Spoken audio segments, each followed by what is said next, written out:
hikmah dari turunnya Al-Quran ini itu tadi, ada perubahan. Tanpa amal, kehidupan dunia hanyalah sia-sia, dan kehidupan akhirat akan mengalami kehancuran.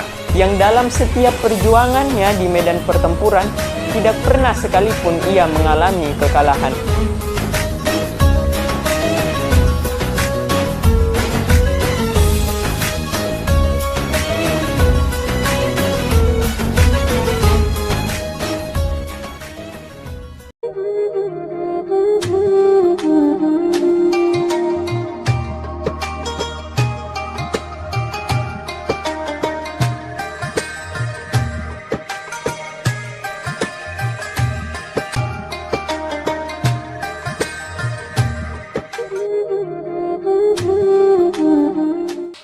Bismillahirrahmanirrahim. Assalamualaikum warahmatullahi wabarakatuh. Waalaikumsalam. Alhamdulillahirabbil alamin. Allahumma sholli ala sayyidina Muhammad wa ala ali sayyidina Muhammad. Ya sahabat, kita bertemu lagi pada program spesial Ramadan UPQ, Upgrade Pemahaman Al-Quran. Jadi hari ini sahabat, saya sudah bersama Kak Akbar. Assalamualaikum Kak. Waalaikumsalam. Ya, nah gimana nih Kak kabarnya nih di bulan Ramadan ini? Ya, alhamdulillah di pertemuan yang kedua ini insyaallah ya kita mudah-mudahan kita bisa maksimal, ya kita berikan yang terbaik, kita berikan ilmu, insyaallah yang sedikit ilmu yang kita miliki insyaallah kita bisa sharing dengan teman-teman. Ya karena walaupun sedikit aja ya Kak, insyaallah akan bermanfaat. Nah, itulah yang sabdanya Rasulullah, balighu anni walau ayat, sampaikanlah walau hanya satu ayat. Jadi satu ayatnya bukan mesti satu ayat Al-Quran, bukan, tetapi ada pengetahuan dari Nabi yang diajarkan ke sahabat, kemudian sahabat mengajarkan ke tabiin mengajarkan ke tabiin dan seterusnya. Nah, itulah yang kita akan sampaikan. Ya, betul sekali ya sahabat. Hari ini kita akan mengupas tentang pemahaman sejarah Al-Quran. Gimana sih sejarahnya? Nah, berkaitan dengan sejarah nih Kak. Bagaimana sih proses turunnya Al-Quran? Ya, ini proses turunnya Al-Quran. Jadi ini kan mulai dari penciptaannya terlebih dahulu. Jadi Allah Subhanahu wa taala, jadi ini kita mesti fixkan, kita mesti tegaskan bahwa Al-Quran itu berasal dari firman Allah Subhanahu wa taala. Jangan sampai ada yang mendiskreditkan atau menyampaikan bahwa Al-Quran ini perkataan Rasulullah atau Al-Quran ini dibuat-buat saja. Nah, ini sangat tidak baik atau tidak sesuai lah. Jadi Al-Quran itu sesungguhnya memang benar-benar firman Allah. Firman Allah Subhanahu wa taala. Apakah bisa kita sebut, misalnya ada orang bilang perkataan Allah, atau memang nggak bisa harus firman saja gitu? Kalau lebih baiknya itu firman Allah ya. Kalau seandainya perkataan itu nanti mirip seperti manusia, kan contoh misalnya Nabi saja kita sampaikan sabda. Beda. Orang Allah itu firman. Kalau seandainya Nabi sabda. Nah, kalau perkataan sahabat atau biasa itu kita sebut perkataan. Jadi itulah yang membuat kita lebih beradab kepada Allah dan kepada Nabi Muhammad. Jadi itu mesti ada sebutan-sebutan khusus lah untuk yang mulia, apalagi Allah, apalagi Rasulullah. Nah, itu harus ada sebutan-sebutan mulia. Nah, kembali ke prosesnya. Jadi Allah Subhanahu wa taala itu menyampaikan atau menciptakan Al-Quran dari firman Allah langsung. Allah perintahkan pena untuk menuliskan itu seluruh firman Allah Subhanahu wa taala. Kemudian itu disimpan setelah sempurna semuanya seluruhnya, disimpan di dalam tempat yang sangat aman. Jadi itu tidak akan bocor rahasia, bukan seperti soal ujian mungkin bisa bocor atau hal-hal lain. Ini tempat yang aman, paling aman, yaitu Lauh Mahfuz. Ya. Jadi malaikat itu, biar malaikat nggak tahu. Ya, ini Lauh Mahfuz sangat aman. Allah Subhanahu wa taala menjaga ini tempat sehingga Allah pilih ini sebagai tempat penyimpanan Al-Quran pertama kali. Jadi itu Al-Quran ditaruh di Lauh Mahfuz awalnya. Kemudian masuklah ke dalam proses pewahyuan Al-Quran itu Bagaimana? Dari Lauh Mahfuz itu Allah turunkan kemudian ke Baitul Izzah. Baitul Izzah itu langit dunia. Jadi dari Lauh Mahfuz diturunkan ke langit dunia. Nah, barulah dari langit dunia itu Allah perintahkan malaikat Jibril untuk menyampaikan wahyu kepada Rasulullah. Dan itu disampaikan bukan secara langsung keseluruhan, bukan. Tidak sekaligus. Ya, berbeda tadi dengan dari Lauh Mahfuz ke Baitul Izzah, itu satu sekaligus. Ya, pas dari Lauh Mahfuz ke Baitul Izzah itu turun sekaligus. Cuman ketika malaikat Jibril menyampaikan wahyu dari Baitul Izzah, diambil sampai ke Rasulullah itu berangsur-angsur. Yang itu yang dikenal biasanya dalam pembelajaran di sekolah mungkin 22 tahun, 2 bulan, 20 hari. Ada juga yang mengatakan 23 tahun, 22 bulan, 22 tahun, 2 bulan, 23 hari. Ada yang mengatakan 23 tahun. Ya. Berkaitan dengan apa yang Kak Akbar tadi sampaikan, persoalan Lauh Mahfuz, ya. Itu kan tempat penyimpanan Al-Quran. Saya banyak juga mendengar katanya semua peristiwa-peristiwa yang belum terjadi pada saat sekarang itu sudah ditulis di Lauh Mahfuz. Ya, jadi di Lauh Mahfuz itu juga ada pohon. Dalam pohon itu ada tertulis daun-daun. Nah, di daun-daun itu ada tertulis misalnya fatur, tertulis sudah dengan takdirnya. Ya, takdir ya. Tertulis takdir. Nah, itu tugas lagi dari malaikat Mikail yang menjaga. Kemudian ketika misalnya takdirnya seseorang itu sudah sampai atau sudah waktunya untuk meninggal dunia, maka daun itu akan gugur. Daun itu akan gugur. Kemudian diambillah oleh malaikat pencabut nyawa. Ya, diambil oleh sudah ada di kota ini, blok ini, ya sudah lengkap didapatkan. Jadi itu adanya ada di Lauh Mahfuz itu. Biar peristiwa-peristiwa semua. Ya, peristiwa-peristiwa yang sudah digariskan oleh Allah Subhanahu wa taala. Kecuali itu tadi yang seandainya masih bisa dirubah itu masih bisa diubah. Jadi itu ada takdir yang bisa diubah. Ada juga jadi di Lauh Mahfuz. Ya, misalnya tidak pintar misalnya. Ya. Nah, itu bisa diubah dengan usaha sehingga pintar. Kurang mampu misalnya, bisa diubah dengan usaha untuk menjadi kaya. Bisa. Jadi itu ada takdir-takdir yang memang bisa diubah dan tidak bisa diubah. Untuk Lauh Mahfuz. Ya, kan tadi malaikat Jibril melalui perantara malaikat Jibril itu dari Baitul Izzah ke Nabi Muhammad. Saat diturunkan itu, apakah malaikat Jibril memang sudah mengetahui semuanya isinya? Jadi kenapa? Nah, ini yang perlu diluruskan. Kenapa malaikat Jibril menyampaikan itu secara berangsur-angsur, tidak sekaligus? Bukan karena Allah, maksudnya bukan karena malaikat Jibril tidak bisa menyampaikannya secara keseluruhan, bukan karena itu. Bukan juga karena Allah Subhanahu wa taala tidak mampu, bukan. Tetapi karena Allah Subhanahu wa taala sudah menuliskan takdir tersebut, sudah menuliskan hal-hal yang akan terjadi, maka turunnya Al-Quran atau pewahyuan Al-Quran dari Baitul Izzah ke Rasulullah itu secara berangsur-angsur sesuai dengan masalah yang dihadapi. Jadi gitu. Jadi kalau ada masalah misalnya contoh terkait orang tua misalnya,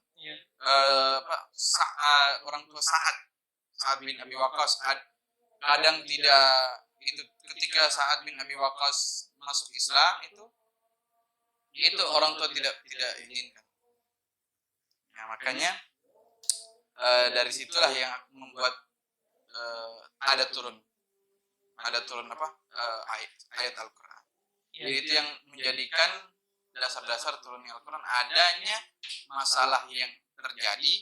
Nah, kemudian turun. Ada juga sahabat yang bertanya ke Rasulullah, tapi Rasulullah belum bisa menjawab, maka turun wahyu seperti itu. Jadi sesuai dengan peristiwa atau masalah yang. Iya. Ya, nih yang berikutnya nih Kak. Apa itu asbabun nuzul agar bisa sahabat semua bisa mengetahui apa sih itu asbabun nuzul? Nah, ini berkaitan dengan tadi yang awal. Asbab itu Ya, asbabun nuzul itu terdiri dari dua kata, asbab dengan nuzul. Asbab itu sebab-sebab. Sedangkan an-nuzul atau nuzul itu turun. Maka kalau secara terminologinya itu asbabun nuzul adalah sebab-sebab atau peristiwa yang menjadikan Al-Qur'an itu turun atau sebab-sebab yang menjadikan Al-Qur'an itu turun. Ya, oke, sahabat, jangan kemana-mana, tetap di UPK, upgrade pemahaman Al-Quran.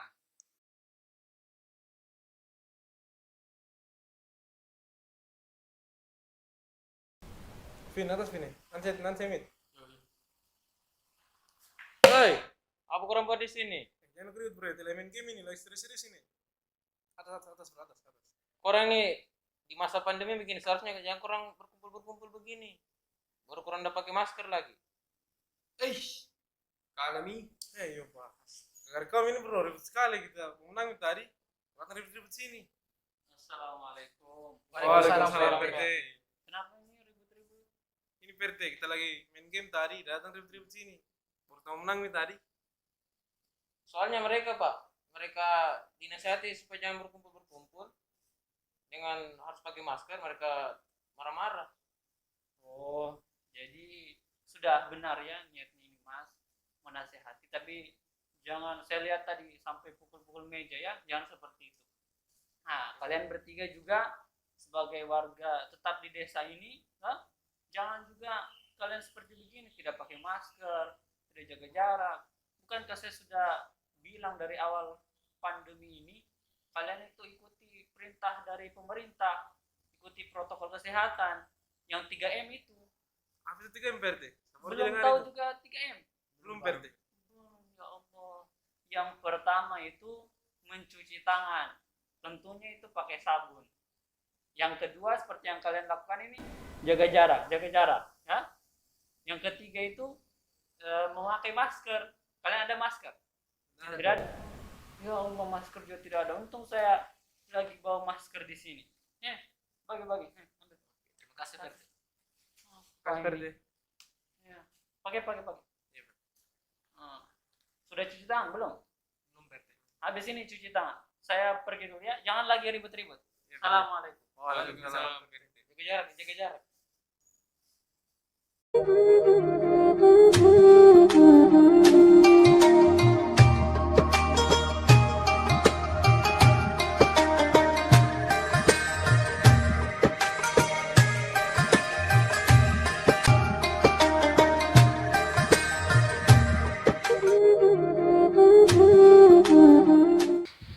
Sahabat, kembali lagi di UPK, upgrade pemahaman Al-Quran. Ya, tadi kan kita sudah membahas tentang asbabun nuzul ya. Kita sudah mengetahui apa itu asbabun nuzul. Nah, yang berikutnya nih, kan Al-Quran itu kan pada saat itu di pandangan masyarakat saat itu kan masih baru nih. Nah, gimana penerimaan masyarakat pada saat itu? Responnya Kak gimana?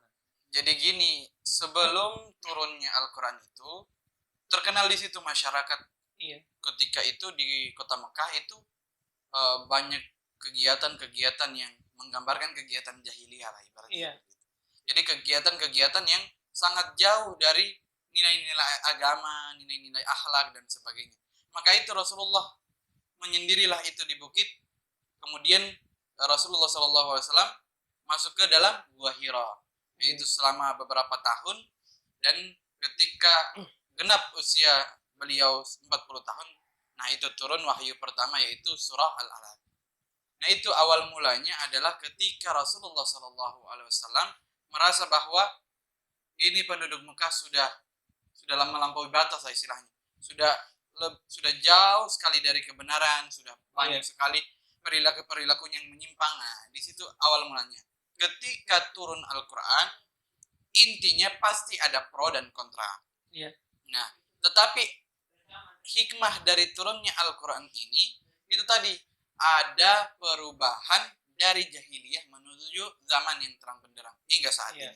Jadi itu ada perbedaannya yang awalnya mungkin mabuk-mabukan, hal-hal lain yang kurang baik. Kemudian ketika turun Al-Quran, Rasulullah Shallallahu Alaihi Wasallam membawakan risalah Islam. Nah, perlahan-lahan sebahagian yang mengikuti Rasulullah itu mulai berubah apanya sifatnya, perilakunya, bahkan sampai Umar pun yang awalnya luar biasa minuman keras, kemudian hal-hal lain yang bertentangan itu, dan luar biasa ketika turun Al-Quran datangnya Islam itu sampai berubah total. Iya, tapi masih banyak nih Kak yang pada saat itu membangkang, lebih banyak yang membangkang kan, daripada yaitu karena mereka menganggap bahwa itu tidak sesuai dengan ajaran nenek moyangnya. Yaitu mereka yang dipertahankan itu ajaran nenek moyangnya. Itu pertama. Yang kedua, kalau seandainya ini agama Islam yang dibawa oleh Rasulullah dengan berpedoman kepada Al-Quran ini datang, maka dinilai mengganggu hal-hal yang sudah ada di masyarakat itu. Misalnya contoh perbudakan. Kan Islam melarang perbudakan. Nah, ketika Al-Quran turun kemudian melarang itu perbudakan, nah yang repot siapa? Yang orang-orang kaya yang mengambil budak, yang menjual budak. Itu yang marah kan yang pedagang budak. Itu kan marah semuanya. Kemudian ketika dilarang minuman keras, yang marah siapa? Yang menjual minuman keras, yang membuat menjual. Nah, dan patung juga begitu, yang membuat dan yang menjual itu. Jadi itulah yang menyebabkan mereka ada yang kontra terhadap risalah yang dibawa Rasulullah, yaitu dari Al-Quran. Nah, itu yang membuat mereka tidak setuju. Kemudian, nah itu intinya banyak yang tidak setuju, tetapi lama-kelamaan Rasulullah SAW dalam berdakwah mulai banyak yang masuk Islam, bahkan sampai hijrah ke Madinah itu sudah semakin banyak.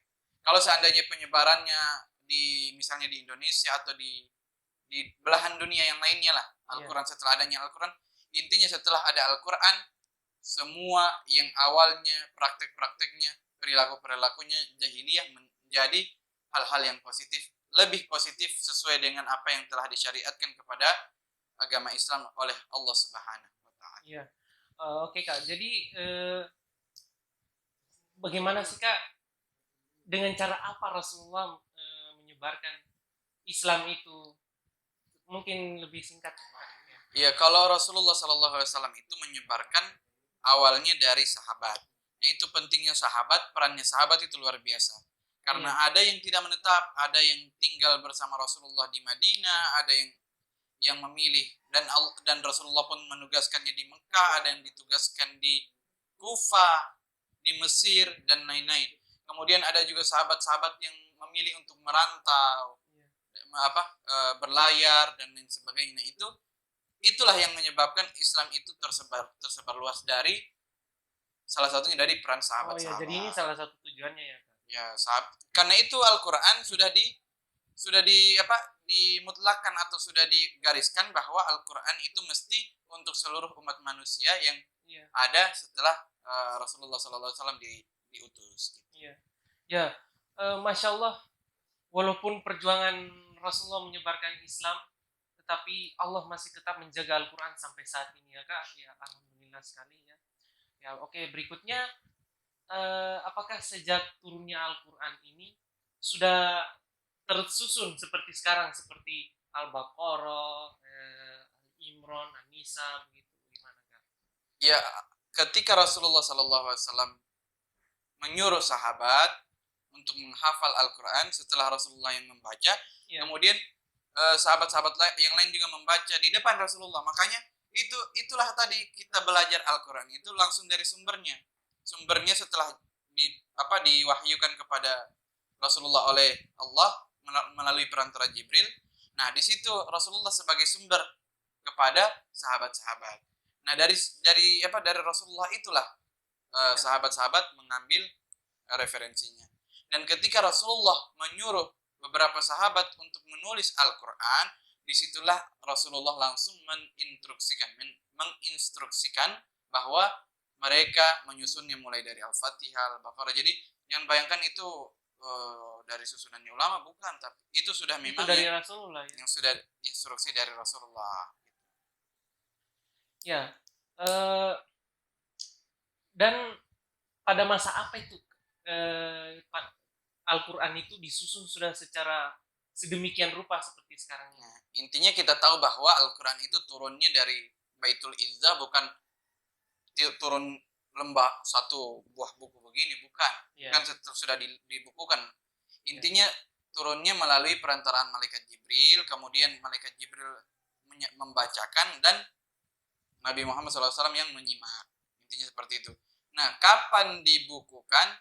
Itu ketika Khalifah Abu Bakar itu belum dibukukan karena masih ada kendala-kendala atau masih ada pemikiran-pemikiran yang menghalangi itu. Sebenarnya Abu Bakar itu sangat sensitif sekali, sangat was-was karena belum pernah dicontohkan oleh Rasulullah sama sekali. Tapi Umar yang memberikan masukan kepada Abu Bakar agar dibukukan. Kenapa dibukukan? Segera ditulis itu Al-Quran. Karena Al-Quran itu kalau seandainya tidak ditulis, ditakutkan Al-Quran yang ada di hafalan-hafalan atau ada di ingatan para sahabat itu nanti hilang. Karena saat itu terjadi perang bersama Musailamah Al-Kadzdzab. Perang di situ sampai sahabat-sahabat yang menghafal Al-Quran itu sampai puluhan orang yang meninggal yang hafal Al-Quran. Kalau semuanya mati gimana? Nah, itulah yang ditakutkan oleh Rasulullah, oleh Abu Bakar, oleh Umar, ditakutkan itu. Makanya Abu Bakar mengizinkan untuk menulis Al-Quran, dilanjutkan tapi masih dalam bentuk lembaran-lembaran. Kemudian Umar bin Khattab lebih fokus ke pengajaran isinya, bukan ke itunya. Nah, setelah itu yang sudah lembaran-lembaran Al-Quran itu ketika Umar bin Khattab wafat, disimpan di rumah adiknya. Nah, kemudian di zaman Utsman bin Affan barulah salinan dari Al-Quran tadi yang sudah ditulis dalam lembaran itu diambil. Kemudian Utsman berusaha untuk menyatukan seluruh bacaan-bacaan yang tersebar di Arab saat itu, kemudian dibukukan menjadi mushaf. Makanya disebut mushaf Utsmani. Gitu. Ya, oke. Mungkinkah bisa untuk terakhir bisa disampaikan pesan-pesan untuk sahabat Man yang ada di rumah, sekaligus sudah mendekati waktu berbuka puasa. Jadi marilah kita dengarkan pesan-pesan untuk kita semua terkait dengan hikmah sejarah turunnya Al-Quran. Ya, jadi dalam hikmah sejarah Al-Quran ini, intinya tadi sebelumnya mungkin kita ada keburukan-keburukan. Intinya kan kita tidak seperti yang zaman dulu lagi. Zaman dulu mungkin belum ada Al-Quran, baru setelah itu ada Al-Quran. Tapi kita tidak. Kita mungkin yang awalnya sudah memang ada Al-Quran, dan setelah itu juga ada Al-Quran. Maksudnya apa yang kita mesti rubah? Mungkin kekurangannya kita yang sebelum kita fasih atau mengkaji Al-Quran, kita benarkan atau kita perbaiki lagi setelah kita belajar Al-Quran. Jadi itu, jangan bayangkan setelah kita tahu baca Al-Quran, setelah kita kaji Al-Quran, begitu-begitu saja itunya. Tidak ada penambahan iman, tidak ada penambahan ibadah. Jadi setelah kita mengkaji seperti ini, diharapkan teman-teman dan khususnya kita juga di sini itu semakin meningkatkan ibadah. Karena Al-Quran turun menjadikan yang awalnya dari jahiliyah, dari alam yang gelap menjadi alam yang akan membuat kita semakin meningkatkan iman dan ketakwanya. Oke, terima kasih. Itulah tadi kita sharing materi terkait dengan sejarah turunnya Al-Quran. Semoga ini dapat bermanfaat bagi kita semua, dan semoga juga kita selalu dalam lindungan Allah dan selalu kita diberikan kesehatan. Amin amin ya rabbal alamin. Jazakumullahu khairan. Wassalamualaikum warahmatullahi wabarakatuh. Waalaikumsalam. Terima kasih, Kak.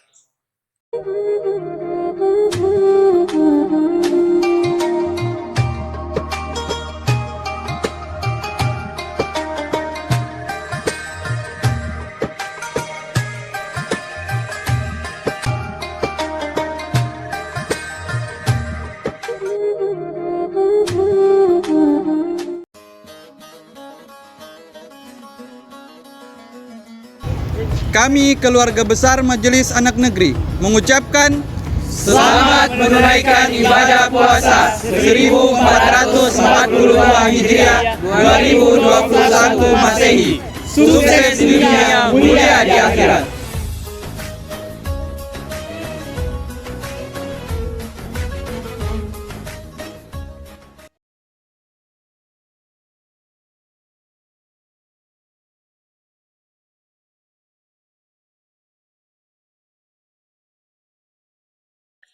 الله أكبر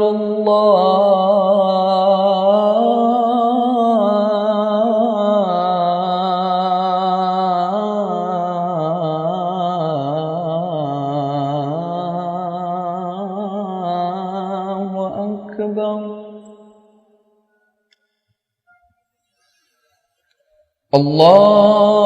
الله أكبر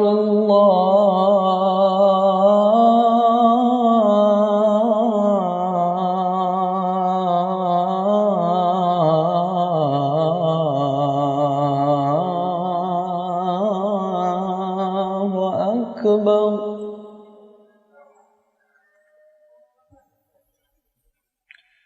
أشهد أن لا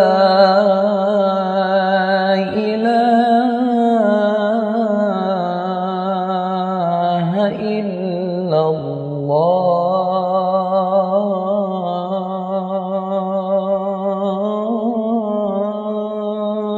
الله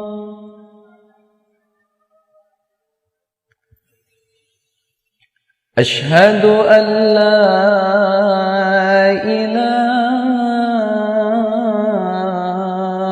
إله إلا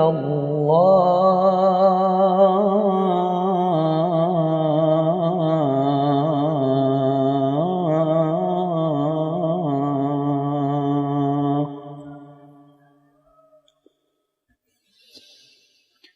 أشهد أن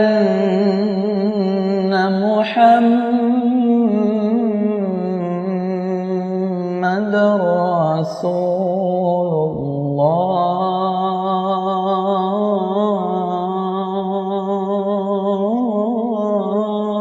الله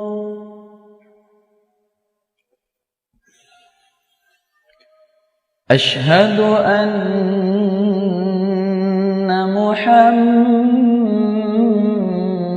محمد رسول الله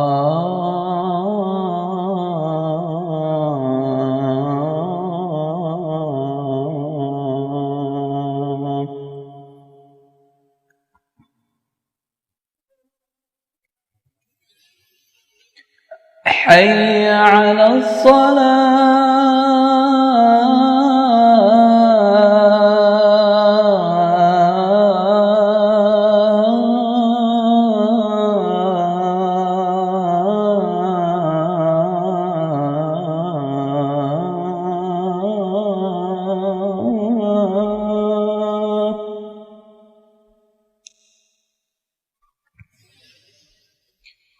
حي على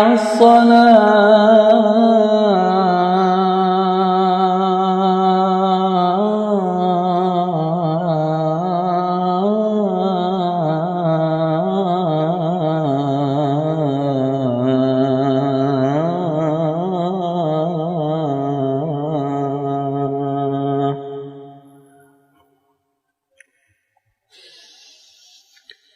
حي على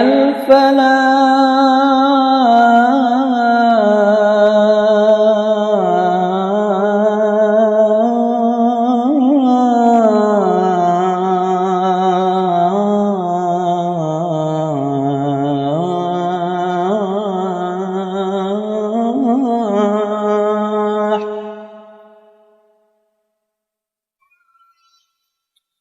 حي على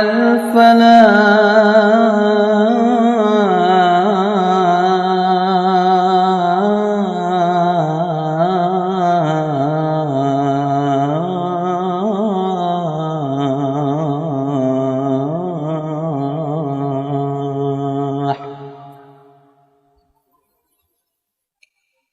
الله أكبر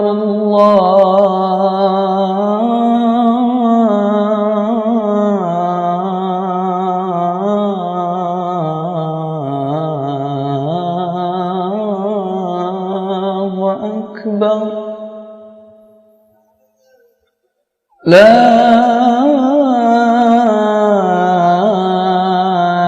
إله إلا الله